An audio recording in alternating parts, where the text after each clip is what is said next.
All right, the reason I'm making this video is to answer maybe some questions that you couldn't find elsewhere. When I was thinking about purchasing the Track 1250, I was looking for some answers about noise level in particular, and I couldn't find them on any other video.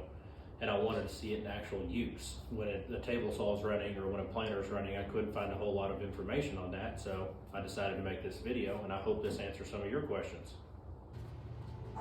As far as the installation of the actual unit, it's kind of cut and dry. It's a 16-inch by 12-inch square frame, and Rockler provides the 4 lag screws that you use.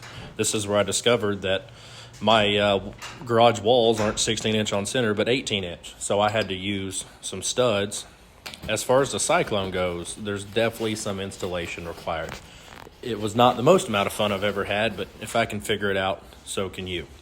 The top of the Cyclone, as you can see, is also going on a poplar stud because, like I said, my walls aren't 16-inch on center. As far as the performance of it sucking dust off the ground, couldn't be happier. And here is my very first initial cut that I made. This is just a piece of 7/8 poplar. From this view, it looks like nothing is coming up at all. All right, and as far as noise goes, I downloaded an app that went on my iPhone, and I set the iPhone directly underneath the unit. As you can see, once it's running, it sets about 82-ish decibels at a constant rate.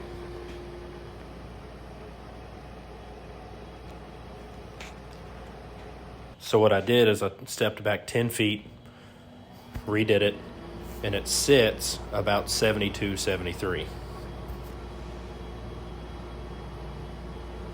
I moved as far away as I could in the corner of my garage, and it sets about 71.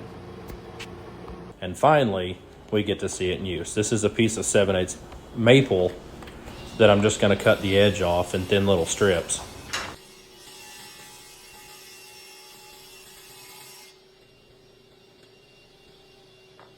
As you can see, it's not 100%, but it's a whole lot better than nothing, and it's definitely a lot better than what I had.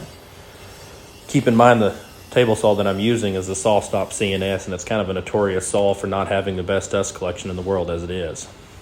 I've been told if you get the over-the-arm collector, it helps tremendously, but we'll have to wait and see.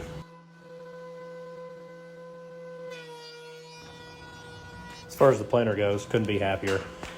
It's probably closer to the high 90 percentile as far as what it's collecting. There's very, very little debris coming out of the sides. As for my initial review, I love it. I think it's worth the money, and I would recommend it. I am not a very good video maker. I apologize for the poor quality, and I appreciate you sticking around and watching this whole thing, and hopefully I answered some of the questions that you might have had.